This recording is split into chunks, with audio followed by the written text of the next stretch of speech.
Hello everyone, I'm Colin Canet. Today I've got another episode of tips and tricks sent in by subscribers just like you. And remember, if you have an idea that you use in your workshop, send it in to me. If I haven't already used it, I'll include it in an upcoming video. So let's have a look at today's crop of ideas. This tip was sent in by Barry, and Barry says if you're using pails and you stack them up like I do and they get stuck together, and mine do that. You can see I've got a very old one and a little bit newer one, and I bet you can't guess where they're from, but they do get stuck together, and he says rather than try and force them out, because when you do that sometimes they get even more wedged in there because they become askew. He says just pour some water between, and there's always a gap in there, pour some water between the two pails and the hydraulics will actually lift it out. And I've tried it. It works like a charm. It's unbelievable. It just works like magic, and you don't need much in there, and it just kind of pushes it, lifts it right up like that. It works great. So that's a great tip. Thanks, Barry. And while we're on pails, I use pails a lot, and you know what I use them for? Smaller projects that I may be working on. I will keep these. I can stand up all of the wood. If it's smaller projects, I can stand up all of the wood, and of course there's handles so that I can move it around, so I can work on different projects at different times, and I can keep everything in a pail, keep it all together in one pail. So just a little tip, but that one's from me. This next tip is from Lucas, and Lucas says if you've got a small vacuum cleaner in your shop, and most of them have some kind of a removable filter on them, he says a great way of cleaning these filters is to take, I'm just going to pop that off in there, take that filter and put it inside the pail, and that's why I have a lid, because the other pails I had didn't have lids. And he said if you take that, you can take that, I'm not going to do it here, but you can take that and shake that around and just sort of move it around inside the pail, and it drops out all the dust and dirt, and it keeps it all contained. And I don't know, there's going to be a little bit of dust comes off of here, but look at what it's done inside that pail already. And I can see, look at the fins. Look at the fins are already clean just from bouncing it around in there. That's a great tip. Thanks, Lucas. This next tip is from Sylvan, and I don't have an example. I only have this prop here, but Sylvan says that he applies a sealer finish to the wood before he finishes it, and he uses a 50-50 mix of lacquer and lacquer thinner. And after he applies that to the wood, he does a light sanding with a 400 grit sandpaper, and then he applies his top finish on, and apparently he's getting just absolute excellent results with that. Now, the other thing, he gave us his Instagram address, so you can follow him and contact him on Instagram if you've got more information, or if you need more information on that. So thanks, Sylvan, and thanks for giving your Instagram address. Here's a tip from Michael, and Michael says that he's been using toothpicks as standoffs, and that way he can finish both sides of a project.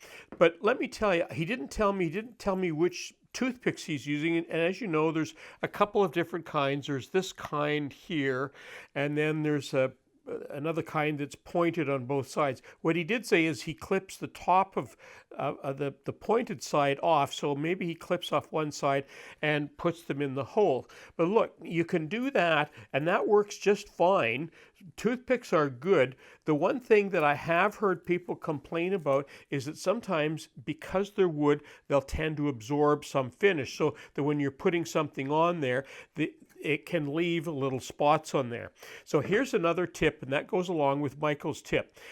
When you drill the holes, if you make the holes exactly the same height, and make sure that your pieces are the same height, you'll stop it from wobbling. But here's another trick that you can do. Now, what I've done in the past is I actually use finishing nails rather than wood.